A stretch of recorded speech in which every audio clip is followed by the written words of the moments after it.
They say you never truly know someone until crisis strikes. Evelyn Crawford learned this the hardest way possible, crawling across a hospital floor, bleeding. Her triplets, fighting for life, inspire her while her husband sat 20 minutes away, ignoring her 47 desperate calls. What happened next will shock you. The betrayal that followed will make your blood boil. But the comeback, absolutely legendary. If you've ever felt abandoned by someone you trusted, this story is for you. Stick around until the end. Justice is served cold, and it's incredibly satisfying. And hey, if you want to see more stories about real people overcoming impossible odds, smash that like button. Drop a comment telling me what you think, and subscribe so you never miss these incredible true stories. Trust me, you'll want to hear how this ends. Now, let me take you back to where it all began. The security footage timestamp reads 11:43 p. A woman crawls across the hospital corridor, one hand clutching her swollen belly, the other gripping a cell phone.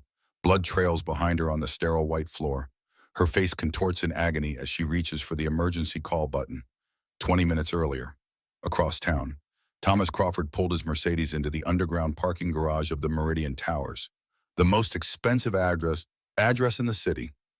He checked his reflection in the rearview mirror, straightened his tie, and silenced his buzzing phone for the 14th time that hour. But that was the end of the story. Let me take you back to where it all began. 6 months before the worst night of Evelyn Crawford's life, the restaurant was the kind of place where appetizers cost $50 and the waiters wore white gloves. Eve sat across from Tom, her hand resting on her still flat stomach, watching candlelight dance in her husband's eyes. He raised his champagne glass, his smile reaching all the way to his eyes back then. "To the 3 greatest surprises of my life," Tom said, his voice thick with emotion. "Triplets. Can you believe it?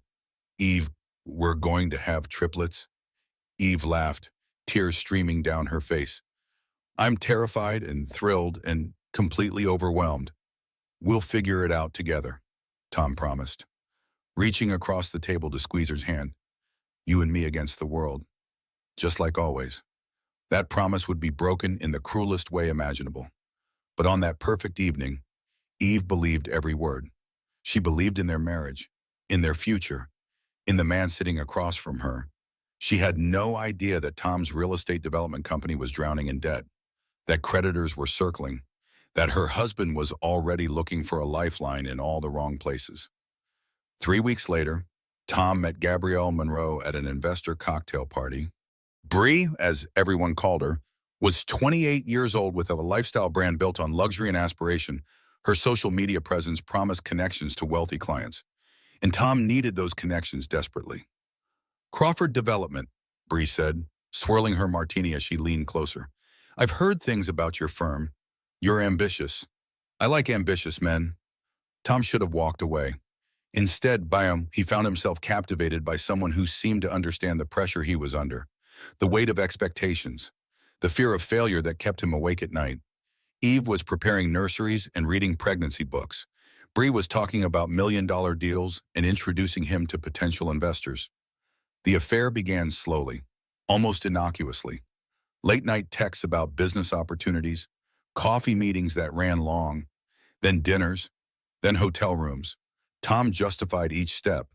He was saving the company, providing for his growing family, making connections that would secure their future. He never admitted the truth, not even to himself.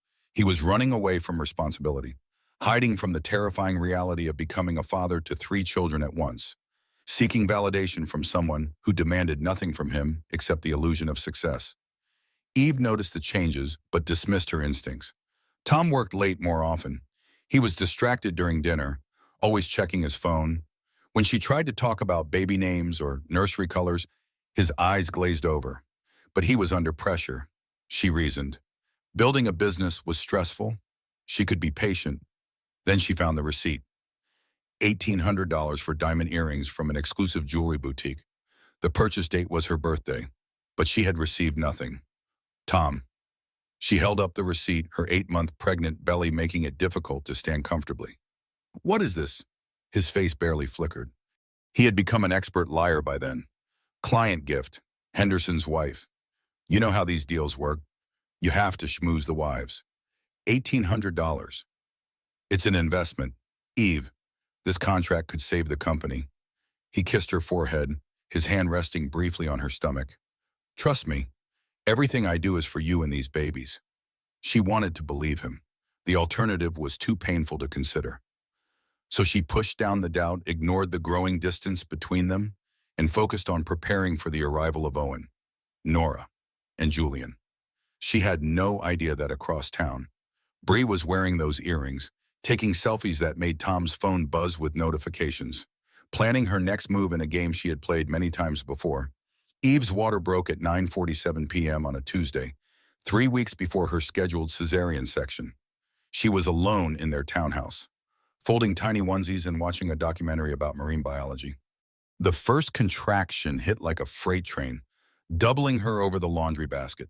She called Tom immediately. The phone rang 4 times before going to voicemail. Tom, it is happening. The babies are coming. I need you to come home right now.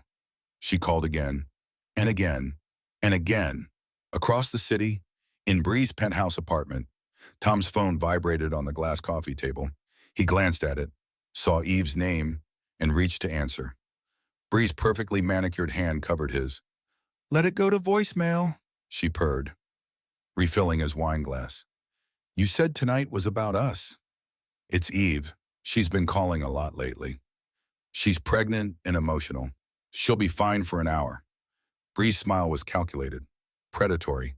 She had been waiting for this moment, the opportunity to create a wedge between Tom and his wife that could never be repaired. You're always running to her rescue. Doesn't she understand you have a business to save? Doesn't she appreciate everything you do? Tom hesitated. He should have left, should have rushed home to his wife who was carrying his children. Instead, he picked up the wine glass and took a long drink. Back at the townhouse, Eve's contractions were coming faster now. She dialed Tom again, her hands shaking. This time, someone answered, but it wasn't her husband. Hello. Bree's voice was sugary sweet, deliberately provocative. Oh, you must be the wife. Tom's a little busy right now. Maybe handle this yourself. You're a big girl. The line went dead. Eve stared at her phone, unable to process what had just happened. Another contraction ripped through her, so intense that her vision went black at the edges. She knew then, with terrible certainty, that something was very wrong. The babies were in distress. She could feel it. She tried to stand, to grab her hospital bag, to make it to the front door. Her legs gave out. She collapsed in the hallway, her phone skittering across the hardwood floor. Walter Hayes, the 67-year-old retired firefighter who lived next door, was taking out his trash when he heard the scream. He had heard many sounds in his decades of emergency response, but nothing quite like the raw terror in that cry. He dropped the garbage bag and ran. He found Eve on her hallway floor, bleeding, semi-conscious, clutching her belly. The babies, she gasped. Something's wrong with the babies. Walter had seen enough medical emergencies to know they had minutes, not hours. He called 911, then scooped Eve into his arms with a strength that belied his age and carried her to his truck. Stay with me, sweetheart, he said as he drove, running red lights, honking at traffic. You're going to be okay, and those babies are going to be okay. Eve barely heard him. She kept trying to call Tom, even as her consciousness faded in and out. 17 times she called during that nightmarish drive to the hospital. 17 times it went to voicemail. They arrived at the emergency room at 10:32 p.m. Dr. Rachel Zimmerman, the on-call obstetrician, took one look at Eve's condition and called for an immediate cesarean section. Where's your husband? Dr. Zimmerman asked as they prepped Eve for surgery. I don't know, Eve whispered, and those 3 words contained a universe of betrayal and abandonment. Tom arrived at the hospital at 2:15 a.m., 4 hours after Walter had called him, 3 hours after the emergency surgery had begun. He reeked of expensive perfume and wine. His tie was loose, his shirt wrinkled. He lied to the nurse at the reception desk, claiming he had been in a business dinner that ran late and his phone had died. Dr. Zimmerman met him outside the surgical wing, her expression cold with contempt. Your wife nearly died tonight. She hemorrhaged during the cesarean. We had to give her 4 units of blood. The triplets were born severely premature and are in the NICU fighting for their lives. Tom's face went white. For a moment, genuine horror flickered across his features. Will she be okay? Physically? Eventually? Emotionally? Zimmerman's jaw tightened. Your wife crawled across the floor trying to save your children while you were unreachable for 4 hours. I don't think any woman recovers from that kind of abandonment. I can explain. I don't want your explanations. I want you to be the husband and father your family needs. She turned away, then paused. Oh, and Mr. Crawford, when you step out to move in the car or make a phone call, don't bother coming back. She deserves better than half your attention. But Tom did step out. 20 minutes later, while Eve was in recovery and his premature children struggled to breathe in their incubators, he stood in the hospital parking lot and called Bree. For 2 weeks, Tom played the role of devoted father and repentant husband with Oscar-worthy conviction. He brought flowers to the hospital every day. He sat by the NICU incubators, his large hands pressed against the glass, tears streaming down his face as he watched Owen, Nora, and Julian fight for every breath. He posted on social media a photo of his hand touching the incubator glass, the tiny baby's hand on the other side. The caption read, "Miracle babies, my world, my everything." It received 7,000 likes. Eve, exhausted and traumatized, wanted desperately to believe in his transformation. The terror of nearly losing her children, the physical pain of major surgery, the hormonal chaos of her body recovering from birth, all of it made her vulnerable to his performance. I'm so sorry, Tom whispered one night, holding baby Owen in his arms for the first time. The premature infant barely weighed 3 pounds, his tiny chest rising and falling with mechanical assistance. I was scared. Eve, scared of being a father, scared of failing you, scared of everything. But when I saw them, when I realized I almost lost all of you, I knew nothing else matters. Eve watched her husband cry while holding their son, and she let herself hope. Maybe the crisis had shocked him into reality. Maybe they could rebuild their family from this painful beginning.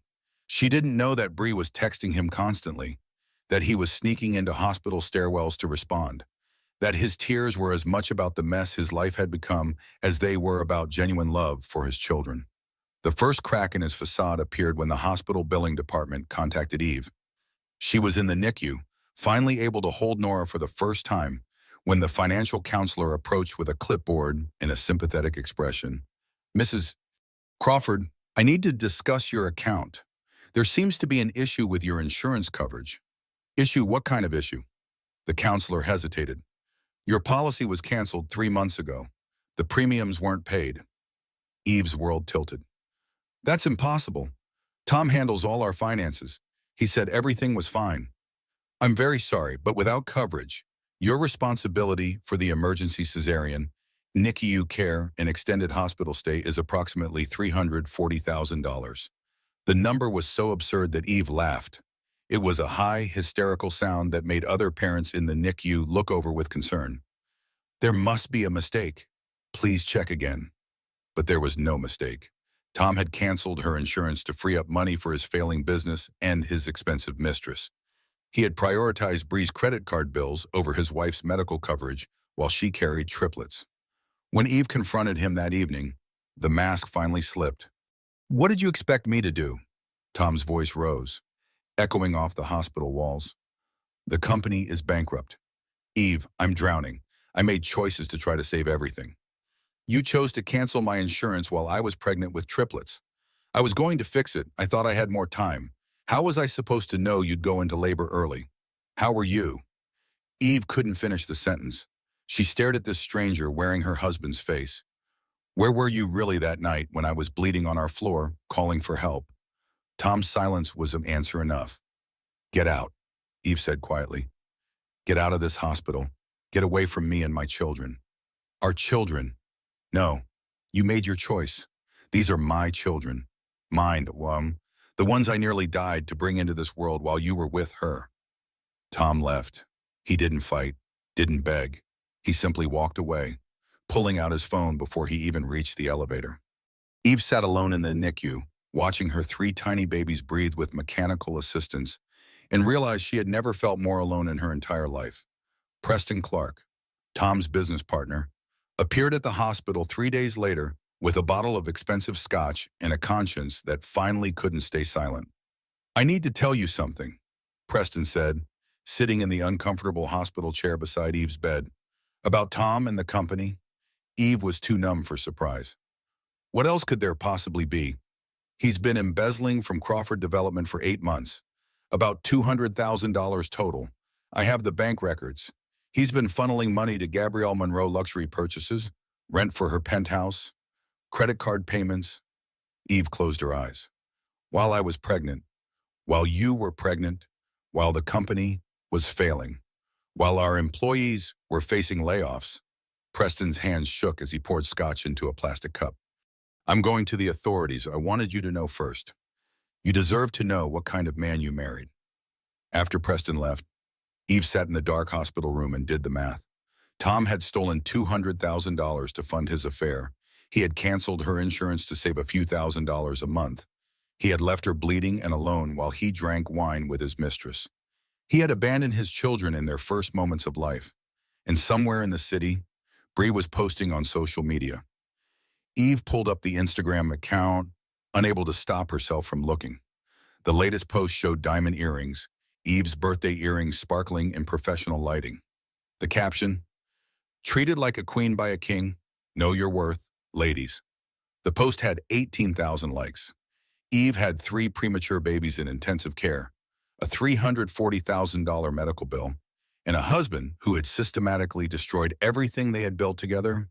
She picked up her phone and called the one person she had left, even though they hadn't spoken in 2 years. Her sister Maggie answered on the 5th ring. "Eve, is everything okay?" "No." Eve's voice cracked.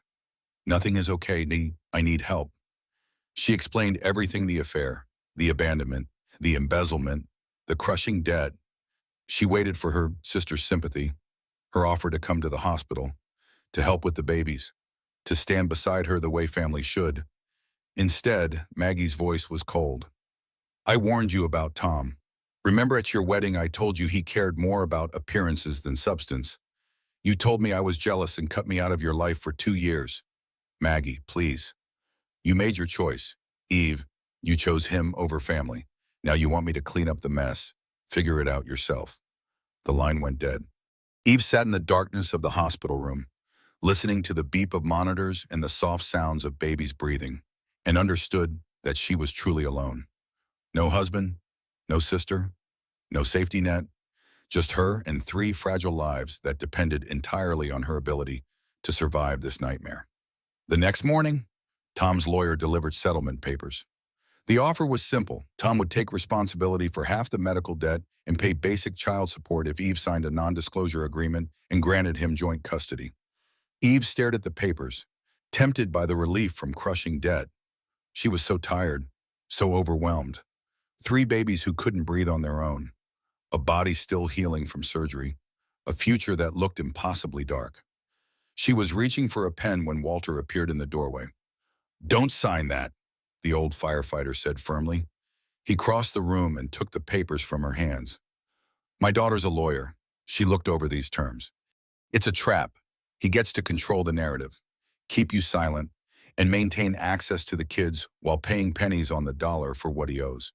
I can't afford a lawyer. Walter, I can barely afford diapers."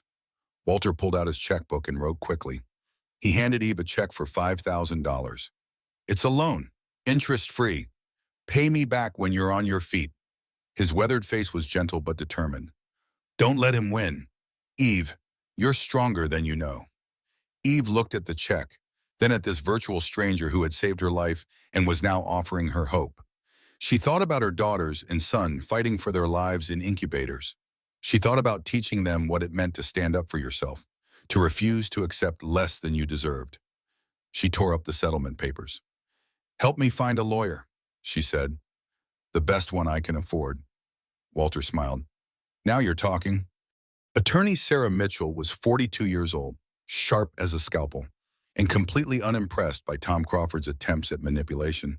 She took Eve's case on a sliding scale, motivated more by justice than profit. "We're going for full custody, restitution for embezzlement, and maximum child support," Sarah said during their first meeting. He abandoned you during a medical emergency, stole money to fund an affair, and left premature infants without support. We have him on every front. What about Bree? Eve asked. Sarah's smile was predatory. Oh, Miss Monroe is a gift. She's been posting about your husband's generosity all over social media. Every post is evidence of how he spent stolen money while his pregnant wife's insurance lapsed. She's building our case for us. The legal filing hit Tom like a bomb. He showed up at the hospital 2 days later, face red with fury, demanding to talk to Eve.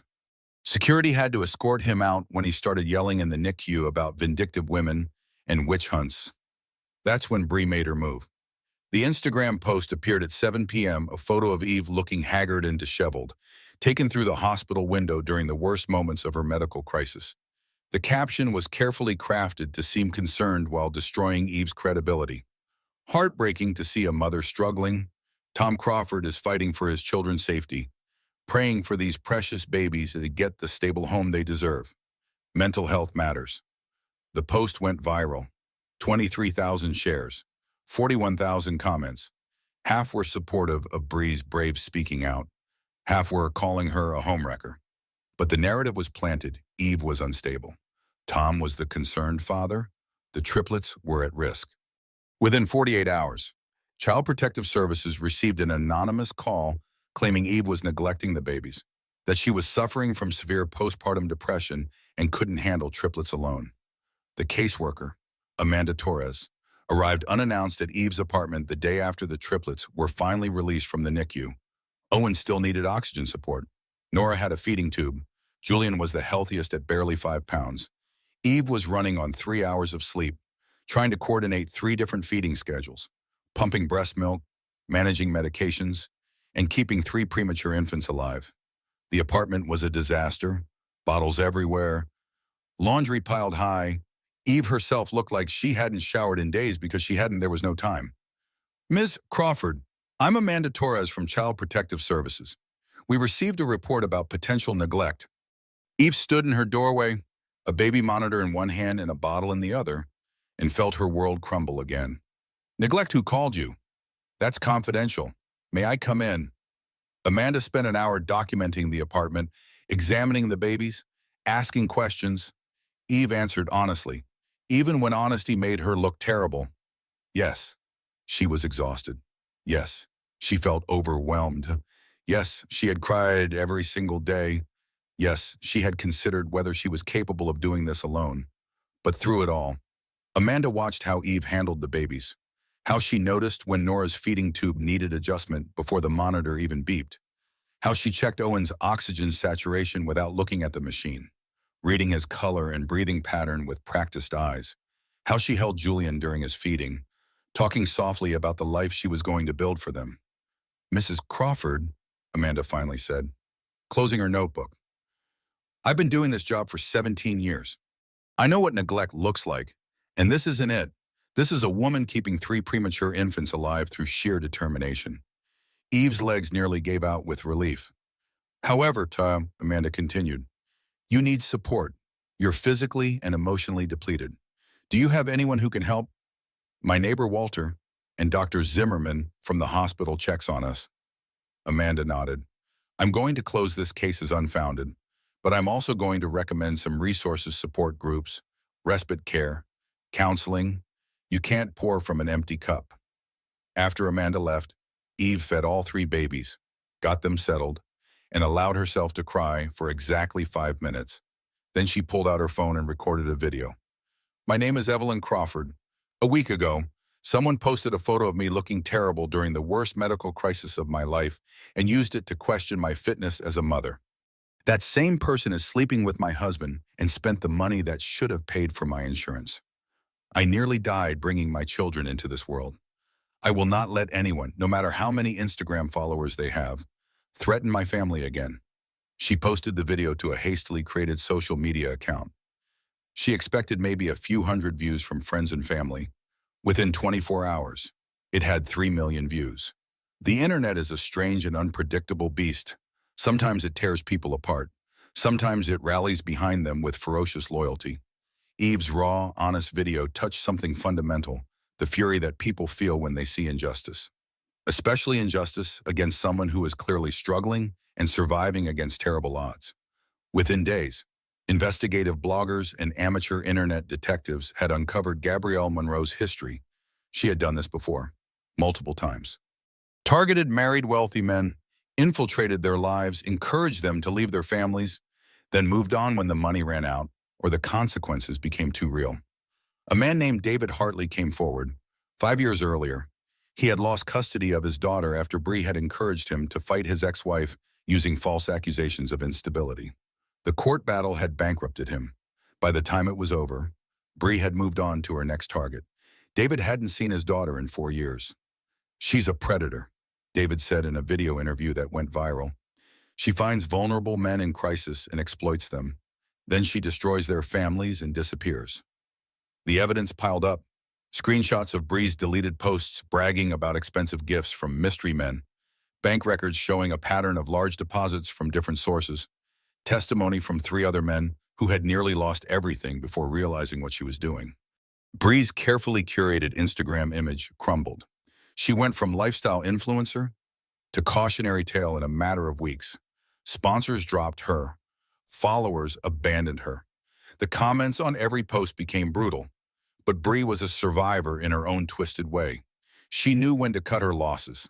She met with Tom one final time at an expensive restaurant. His credit card, of course.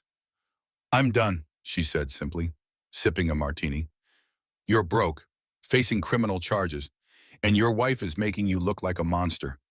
There's nothing here for me anymore." Tom stared at her, finally seeing clearly what everyone else had seen from the beginning. "That's it. You destroy my life and just walk away." "I didn't destroy anything you didn't want destroyed. You called me that night, remember?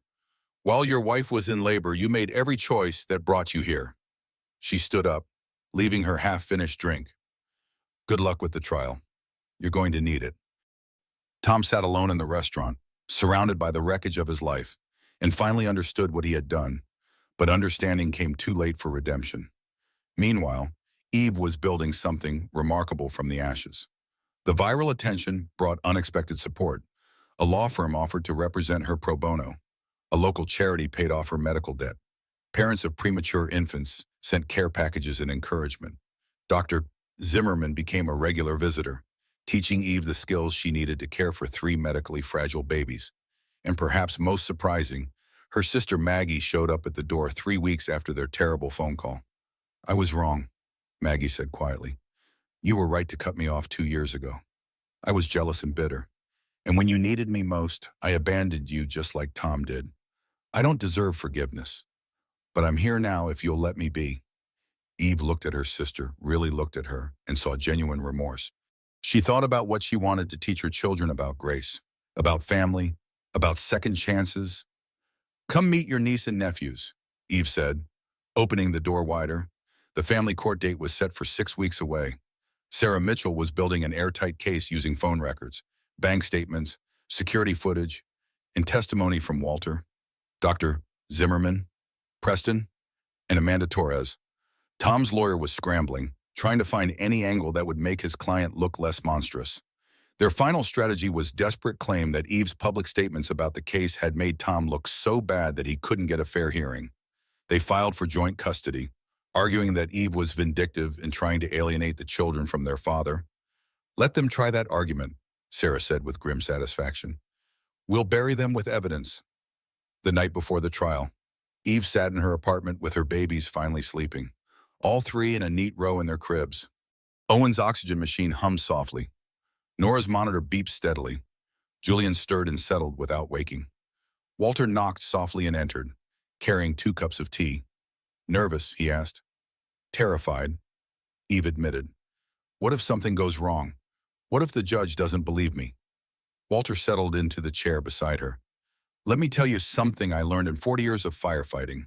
When you're in a burning building, you can't think about all the things that might go wrong.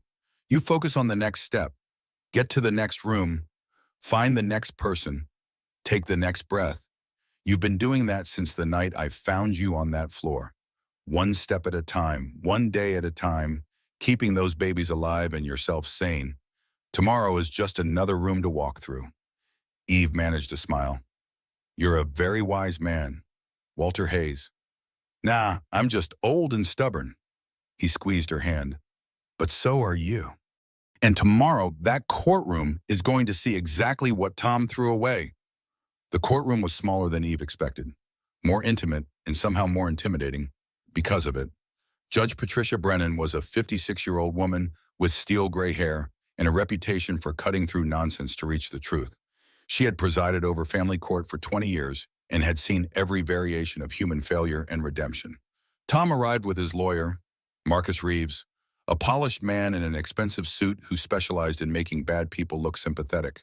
Tom wore a conservative navy suit and an expression of wounded dignity. He had lost weight, and there were circles under his eyes. He looked like a man suffering under unjust accusations. Eve wore a simple dress, her hair pulled back, no makeup except what was necessary to hide the exhaustion that had become her permanent state. She looked exactly like what she was, a mother fighting for her children. Bree sat in the back of the courtroom, a final show of support for Tom that fooled no one. Her presence was strategic, meant to show the judge that Tom had someone who believed in him, but her face was hard, calculating. She was already planning her next move, her next target. This court will come to order, Judge Brennan said, her voice brooking no nonsense. Mr. Reeves, you may present your case. Tom's lawyer stood, all confidence and smooth rhetoric. Your Honor, my client made mistakes. He admits that freely. He became involved in an extramarital affair during a time of extreme business and personal stress. He was not present when his wife went into premature labor, and he deeply regrets that absence. However, his mistakes do not make him an unfit father. Thomas Crawford loves his children and wants to be part of their lives. His wife's campaign to paint him as a monster through social media has poisoned any chance of co-parenting. We're asking for joint custody and a fair opportunity to rebuild his relationship with his children. It was a reasonable argument, delivered well. If you didn't know the full story, you might even believe it. Sarah Mitchell stood. She was shorter than Tom's lawyer, less polished, but there was a barely contained fury in her voice that made everyone in the courtroom lean forward. Your Honor, the defense would like to paint this as a story about a man who made mistakes. Let me tell you what really happened. She started with the phone records. 47 calls from Eve during her labor, ignored every single one. The phone records showed Tom was actively using his phone during that time, texting Bree, checking social media, but deliberately ignoring his wife's desperate attempts to reach him. He wasn't unavailable, Your Honor. He was choosing not to answer. Next came the hospital security footage. The courtroom watched in silence as Tom left the hospital during Eve's emergency surgery, walked to his car, and sat there for 23 minutes on a phone call. The timestamp showed babies being born while their father chatted outside. Then the bank records. $200,000 transferred to Bree over 8 months. The receipts for jewelry, rent, credit cards, luxury purchases, and the smoking gun, the cancellation of Eve's health insurance 3 months before she gave birth to high-risk triplets, done to free up money that went directly into Bree's account the following week. Thomas Crawford didn't just abandon his wife, Sarah said quietly. He systematically dismantled her safety net to fund his affair, knowing she was carrying 3 premature babies who would likely need extensive medical care. Preston Clark took the stand next. He testified about the embezzlement, providing documented proof of how Tom had stolen from their company to support Bree's lifestyle while their employees faced layoffs. Did Mr. Crawford show any remorse? Sarah asked. No, Preston said flatly. When I confronted him, he said he'd do whatever it took to keep Bree happy, that she understood him in ways his wife never could. Walter Hayes testified about finding Eve bleeding on her floor, about the desperate drive to the hospital, about the 17 times Tom's phone went to voicemail while his wife was dying. I've been a firefighter for 40 years, Walter said, his voice rough with emotion. I've seen cowards before, but I've never seen a man abandon his family like that. Duck Zimmerman's testimony was clinical and devastating. She described Eve's medical condition, the severity of the hemorrhaging, how close she had come to death. She described Tom's arrival hours later, smelling of alcohol and perfume, lying about where he had been. In my professional opinion, Evelyn Crawford survived through extraordinary strength and determination, despite total abandonment by her husband during the most dangerous medical crisis of her life. Amanda Torres from CPS testified that the anonymous call had clearly been a malicious attempt to harass Eve, that her investigation had found a devoted mother doing everything possible to care for three medically fragile infants. The apartment was messy, Amanda said. Of course it was. She was managing three babies with serious medical needs entirely alone. But those children were clean, fed, properly medicated, and clearly loved. Mrs. Wall Crawford was exhausted but competent. Then Sarah played the recording. The prosecutor had obtained it through Preston, who had recorded a conversation with Tom 3 weeks before the trial. On the tape, Tom's voice was clear. I can't do this anymore. Preston, three babies screaming, medical equipment everywhere. Eve looking at me like I'm a monster. Bree says I should fight for custody, reduce my child support obligations. Maybe that's the smart move. The courtroom was silent. Mr. Crawford, Judge Brennan said, her voice cold. You want to be cross-examined on any of this testimony? Tom's lawyer shook his head quickly. They had nothing? No defense? No explanation that wouldn't make things worse. Mrs. Crawford, the judge said, would you like to make a statement? Eve stood. She had prepared remarks, but looking at Tom across the courtroom, she put aside her notes and spoke from the heart. I don't hate him, she said quietly. I pity him. He had everything, a family, children, people who loved him, and he threw it away for someone who never cared about him at all. He made choices that hurt people, destroyed lives, and traumatized children who deserve better. That's his burden to carry, not mine. My children will grow up knowing their father chose to abandon them in their first moments of life. I can't change that truth, but I can make sure they grow up in a home built on love and honesty, not lies and betrayal. She sat down. Tom was crying, but they were selfish tears, tears of self-pity rather than genuine remorse. Bree stood up in the back of the courtroom and walked out without a word. Judge Brennan watched her go with narrowed eyes. Judge Brennan took a long moment before speaking, reviewing the documents in front of her. When she finally looked up, her expression was grim. I've presided over family court for 20 years. I've seen parents fight over children for spite, for money, for revenge. I've seen good people make terrible mistakes and bad people pretend to be good. This case is different. This case is about a man who systematically destroyed his family while his wife fought to bring 3 children into the world. She turned to Tom. Mr. Crawford, you didn't just have an affair. You embezzled money to fund that affair. You canceled your wife's health insurance while she was pregnant with high-risk multiples. You ignored 47 phone calls while she was in life-threatening labor. You left the hospital during her emergency surgery to talk to your mistress. You discussed fighting for custody not because you love your children, but to reduce your financial obligations. The evidence presented here today shows a pattern of abuse, abandonment, and financial exploitation that shocks the conscience of this court. Tom's face was white. Mrs. Crawford, the judge continued, you nearly died bringing these children into the world. You survived medical trauma, financial devastation, and character assassination.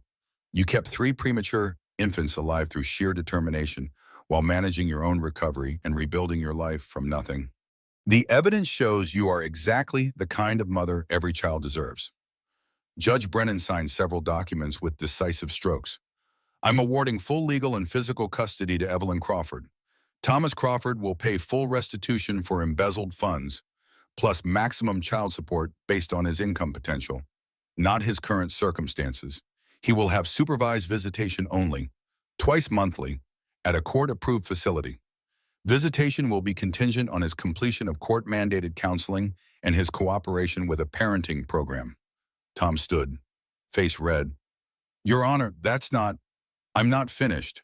I'm also issuing a protective order barring Gabrielle Monroe from any contact with Mrs. Crawford or the children.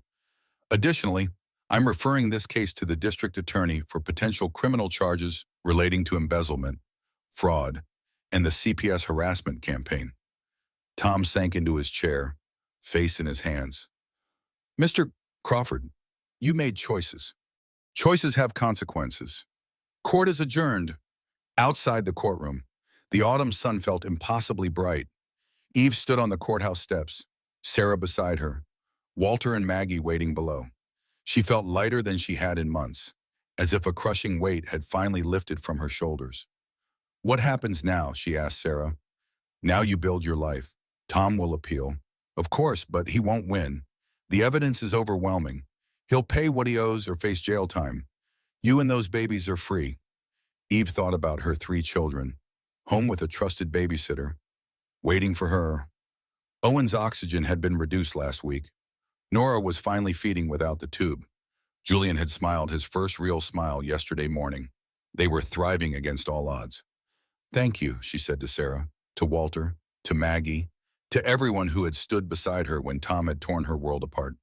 That evening, Tom sat alone in his apartment, the small, cheap one he'd moved to after Bree left and the money ran out. His phone buzzed with a notification.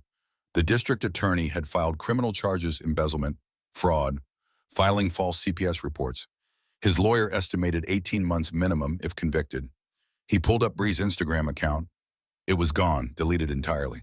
He tried to call her number. Disconnected. She had vanished as completely as if she had never existed, leaving only destruction in her wake. Tom thought about the moment he could have answered Eve's call that night, the choice that had cost him everything. He wondered if Bree had planned it, if she had known exactly what would happen when she convinced him to ignore his wife's desperate pleas for help. It didn't matter now. The consequences were already in motion. An avalanche he had triggered himself. 5 years passed.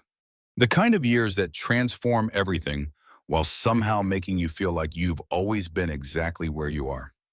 Eve's architecture firm specialized in community health centers now, designing spaces that prioritize patients and families, spaces where people felt safe and cared for during medical crises. It was work that mattered, work that earned enough to support her family comfortably, work that gave her purpose beyond survival. The triplets thrived.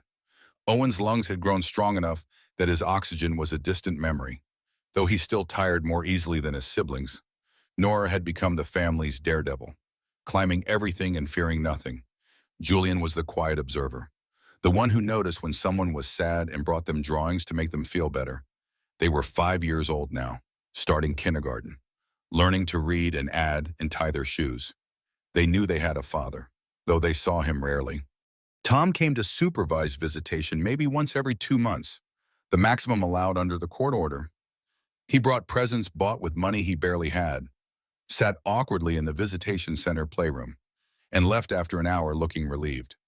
He had served 18 months for embezzlement and fraud, working a low-wage job now, living in a studio apartment, his life a shadow of what it had been.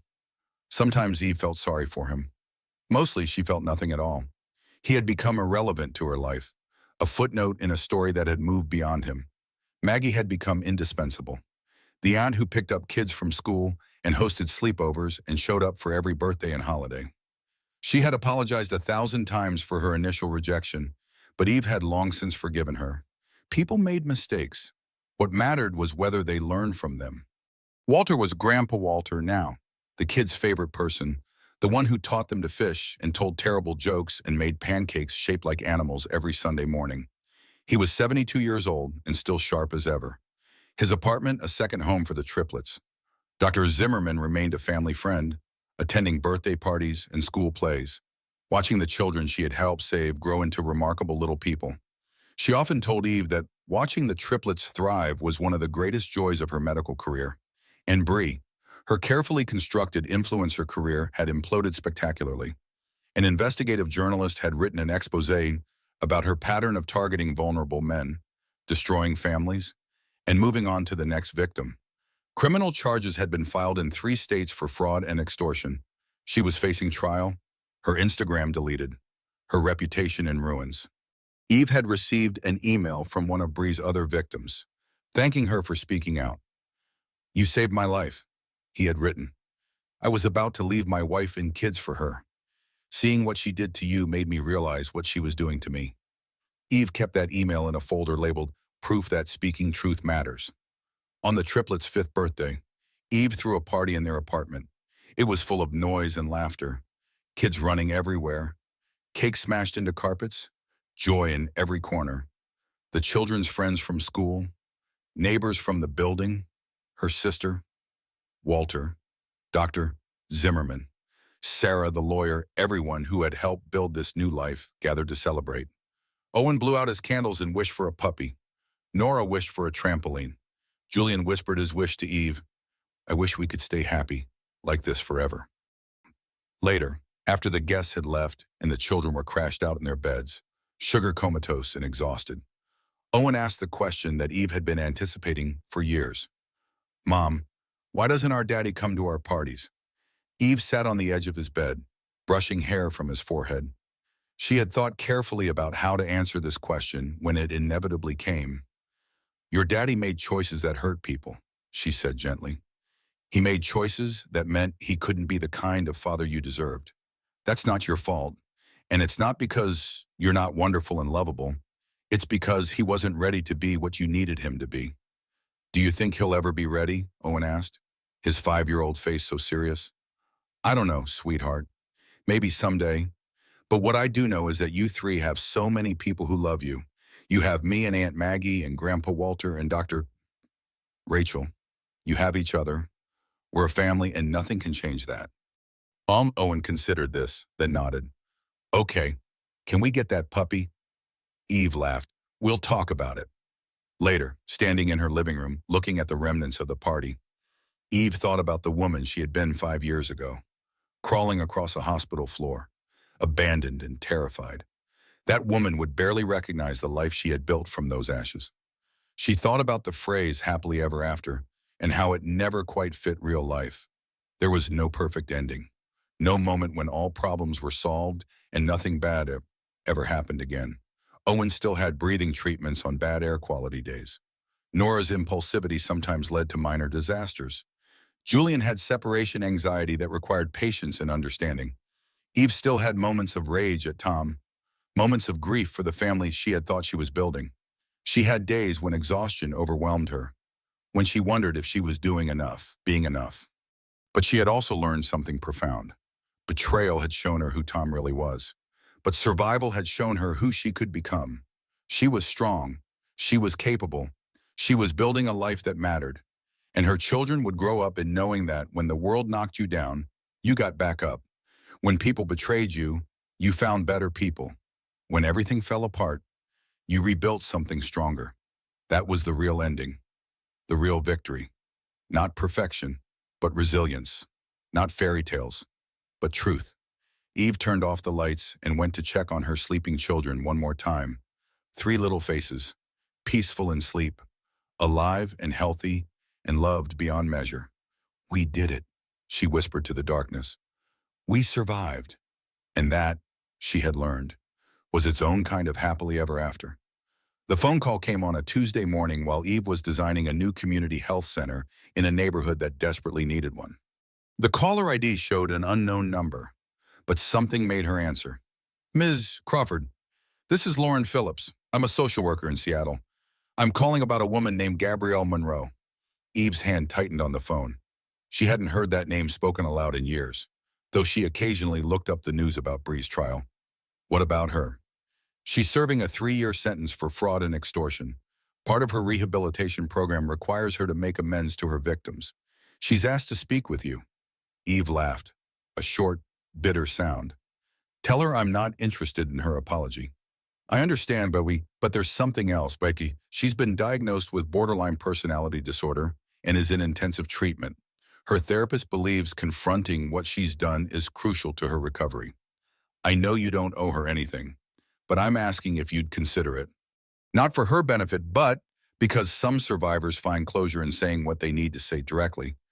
Eve almost hung up. Almost. But something about the social worker's words resonated. Closure, not for Bree, but for herself. I'll think about it, she said, and disconnected. That evening, after the triplets were in bed, Eve sat with Maggie and Walter, telling them about the call. You don't owe that woman anything, Maggie said immediately. She tried to destroy you. Walter was quieter, thoughtful. What do you want to do? I don't know, Eve admitted. Part of me wants to tell her exactly what she did to us. Another part just wants to forget she exists. Both are valid, Walter said. The question is, which one will give you peace? 3 days later, Eve sat in a video conference room at a victim offender reconciliation center. The screen showed Gabrielle Monroe in a prison visiting room, wearing an orange jumpsuit, her hair pulled back without makeup, looking nothing like the polished influencer she had once been. Thank you for agreeing to this, Bree said, her voice quiet and unfamiliar without its usual confidence. I know I don't deserve your time.